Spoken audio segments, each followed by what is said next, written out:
માંગરોળ બંદર ખાતે જિજ્ઞાસા વિદ્યાલય, પરમેશ વિદ્યાલય, સોસાયટી પ્રાથમિક શાળા અને બંદર પ્રાથમિક શાળાનું ગણિત વિજ્ઞાન પ્રદર્શન મેળાનું આયોજન કરવામાં આવ્યું હતું, જેમાં મોટી સંખ્યામાં વિદ્યાર્થીઓએ ભાગ લઈ ગણિત વિજ્ઞાનના વિષય પર 50થી વધુ અલગ અલગ મોડેલ પ્રયોગો, પ્રોજેક્ટ સાથે સ્વાસ્થ્ય અને વિશ્વ કલ્યાણને લગતી અલગ અલગ કૃતિઓ રજૂ કરી હતી। બાળકોનો વૈજ્ઞાનિક અભિગમ સાકાર થાય તેવા ઉમદા હેતુ સાથે ખારવા સમાજ દ્વારા બંદર ખાતે સમગ્ર આયોજન કરવામાં આવ્યું હતું। આ સાથે જ પ્રદર્શન મેળાને નિહાળવા આવેલ વાલીઓ સહિત ખારવા સમાજના વેલજી મસાણી, તુલસી ગોસિયા, શહેર ભાજપ પ્રમુખ લિનેશ સોમૈયા સહિત મહેમાનો સમક્ષ વિદ્યાર્થીઓએ વિવિધ કૃતિઓ વિશે સુંદર માહિતી આપી હતી। હું શ્રી પરમેશ વિદ્યાલયમાં ધોરણ 9માં અભ્યાસ કરતી, મારું નામ છે ચામુરિયા ભૌતિકાબેન સંજયભાઈ। આજે અમારા ખારવા સમાજ દ્વારા આ યોજાયેલો વિજ્ઞાન મેળો, જેમાં અમે 4 સ્કૂલે ભાગ લીધેલો છે। એક તો છે શ્રી બંદર પ્રાથમિક શાળા, શ્રી સોસાયટી બંદર પ્રાથમિક શાળા, શ્રી જિજ્ઞાસા વિદ્યાલય અને ચોથી છે શ્રી પરમેશ વિદ્યાલય। આ વિજ્ઞાન મેળો અમે બધા એટલા માટે યોજાયેલો છે કે મનુષ્યને અથવા વ્યક્તિઓને અથવા બાળકોને જીવનમાં નવી નવી પ્રવૃત્તિઓ બનાવવાની રીત આવતી જાય, કેવી રીતે કઈ વસ્તુ બનાવવાની હોય તેનો તેમને ખ્યાલ રહેતો જાય। અને હા, આ બધી પ્રકૃતિ અને કુદરતી અને પ્રદૂષણ દ્વારા કેવી રીતે બચવું અને તેના માટે અમે આખા વિજ્ઞાન મેળાનું પ્રદર્શન રાખ્યું છે, જેમાં બધા બાળકોને નવી કૃતિઓ દ્વારા તેમને નવું જ્ઞાન મળતું રહે છે। તેમાં અહીંયા બાજુમાં કેટલી બધી કૃતિઓ છે, જેમ કે સર્જનાત્મક કૃતિ, ફૂડ હેલ્થ એન્ડ હાઇજીન, અમારી કૃતિ છે હ્યુમન બોડી એટલે કે મનુષ્યનું શરીર, પ્રદૂષણ જેવી અનેક કૃતિઓ છે। તેમાં અમારી કૃતિનું નામ છે હ્યુમન બોડી એટલે કે મનુષ્યનું શરીર। અમે આ પ્રોજેક્ટ દ્વારા એ દર્શાવવા માંગીએ છીએ હાલના માણસોને કે આપણા શરીરની અંદર ક્યાં ક્યાં તંત્રો આવેલા છે, અને જો હા તેઓને તંત્રોની ખબર તો હોય, એના નામ પણ ખબર હોય, પણ તેઓને તેની કાર્યની ખબર ન હોય, તો તે માટે તેની સમજ માટે અમે તેનો આ પ્રયોગ લઈને આવ્યા છીએ। તમે જોઈ શકો છો, અમે અહીંયા મનુષ્યનું શરીર રાખ્યું છે।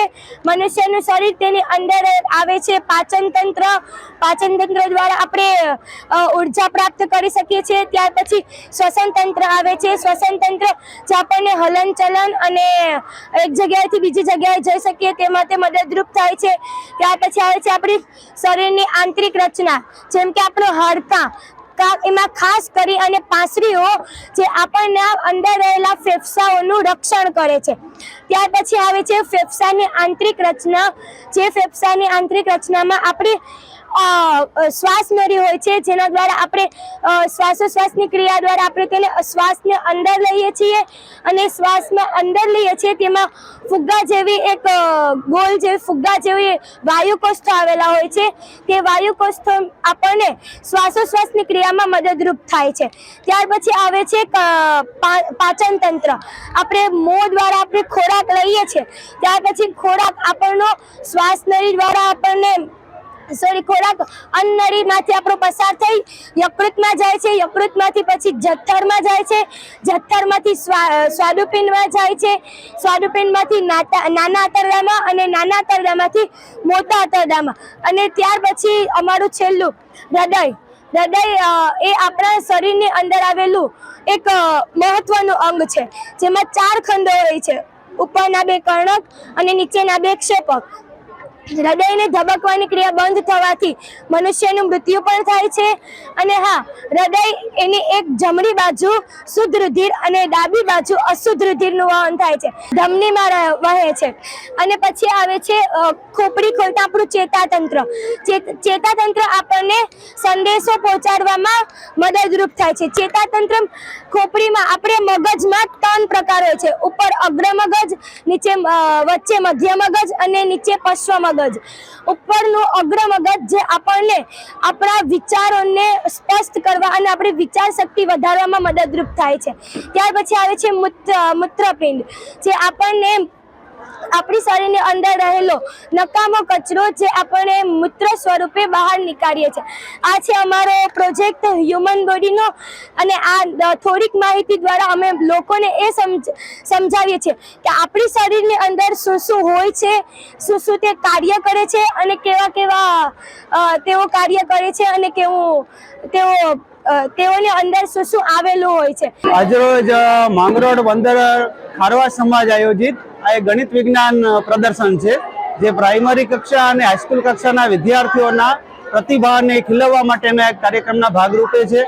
રાજ્ય સરકાર જે પ્રાઇમરી લેવલથી માંડી અને રાજ્ય કક્ષા સુધીના જે ગણિત વિજ્ઞાન પ્રદર્શન કરે છે એ પ્રકારનું જ આ ગણિત વિજ્ઞાન પ્રદર્શન છે.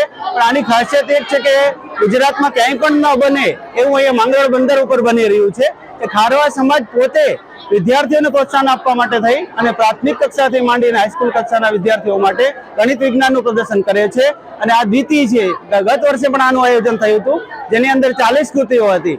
આ વખતે પણ અહીંયા 42 કૃતિઓ છે, જેની અંદર પર્યાવરણ છે, ઇકોસિસ્ટમ છે, ટ્રાન્સપોર્ટને લગતી બાબત છે, શારીર સ્વાસ્થ્ય અને માનવના શરીર ઉત્સર્જન અંગો છે, શરીર રચના શાસ્ત્ર છે અને યોગ છે, પ્રાણાયામ છે. આ દરેક બાબતો આવી જાય સ્વાસ્થ્યને લગતી અને વિશ્વ કલ્યાણને લગતી બાબતો આવી જાય. એ બાબતને વિજ્ઞાન ગણિતનું પ્રદર્શન છે એ ખારવા સમાજે આયોજિત કરેલું છે. અને આજ સવારથી માંડી અને સાંજ સુધીમાં લગભગ 1500 જેટલા વિદ્યાર્થીઓ છે એમણે એનો લાભ લીધેલો છે. અને એના દ્વારા એક માસ જેટલું જે શૈક્ષણિક કાર્ય થાય એના કરતાં પણ વધારે અત્યારે જે બાળકોને જે પ્રોત્સાહન મળી રહ્યું છે એ શૈક્ષણિક કાર્ય થઈ રહ્યું છે. અને અહીંયાની જે સ્થાનિક જે જનતા છે એ પણ અત્યારે વિજ્ઞાન ગણિત પ્રદર્શન છે એની મુલાકાત લઈ રહી છે. અને આના દ્વારા વિદ્યાર્થીઓમાં જે એક વૈજ્ઞાનિક અભિગમ જે આવે એ સમાજે જ પોતાના હેતુની અંદર રાખેલું છે કે ભાઈ બાળકોમાં વૈજ્ઞાનિક જે અભિગમ છે એ સાકાર થાય. તો આજે એ રીતે હજી 5 વાગ્યા સુધી આ ગણિત વિજ્ઞાન પ્રદર્શન ચાલવાનું છે. અને હવે ખારવા સમાજે નક્કી કરેલું છે કે આ રીતે આપણે દર વખતે જાન્યુઆરી માસની અંદર આ ગણિત વિજ્ઞાન પ્રદર્શનનું આયોજન કરીશું.